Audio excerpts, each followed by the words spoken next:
Bilang tugon sa patuloy na tensyon sa gitnang silangan, inulunsad ng pamahalaan ng National Reintegration Network para tulungan ang mga OFW na gustong umuwi. Layunin nitong tiyakin ang kanilang ligtas na pagbabalik bansa at maibigay ang suportang kailangan para makabangon muli. Si Cherry Light magbabalita.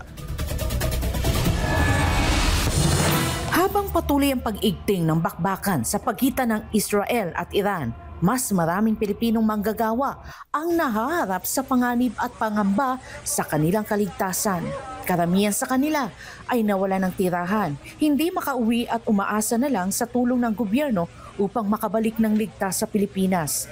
Kasunod nito, kinumpirma ni Department of Migrant Workers Secretary Hans Leo Kakdak ang National Reintegration Network na binubuo ng iba't ibang ahensya ng pamahalaan.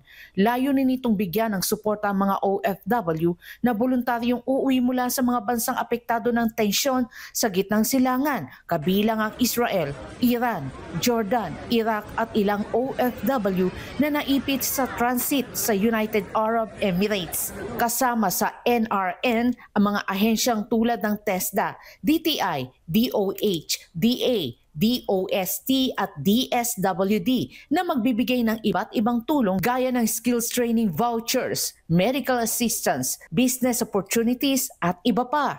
Sa kasalukuyan, 178 OFW sa Israel ang humiling ng repatriation kung saan 28 sa kanilang handa ng bumiyahe. Patuloy rin ang tulong para sa 14 na OFW sa Iran na nagpahayag ng kagustuhang makauwi sa Pilipinas. Ayon sa datos mula sa 24/7 Operation Center ng Overseas Workers Welfare Administration o OWA, may 3 OFW sa Jordan, 1 sa Iraq, 1 sa Lebanon at 1 pa na tumawid mula Dubai patungong Iraq ang humihingi na rin ng tulong.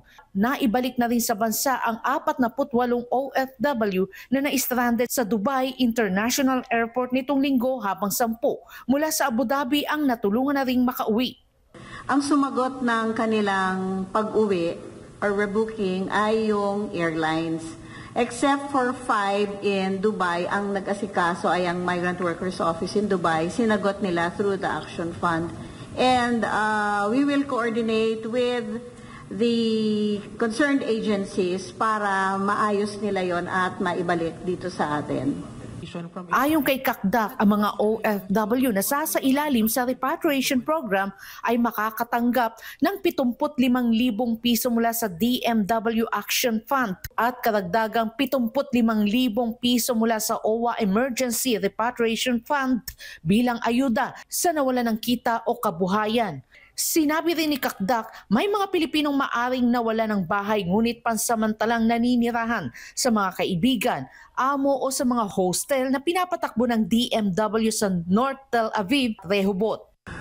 We just need to understand the situation that when one's home is destroyed or damaged by Iranian missile fire, that person, yung Pinoy caregiver na yon, will seek government help, bibigyan ng financial assistance. Kung kailangan niya ng sheltering, isi-shelter natin.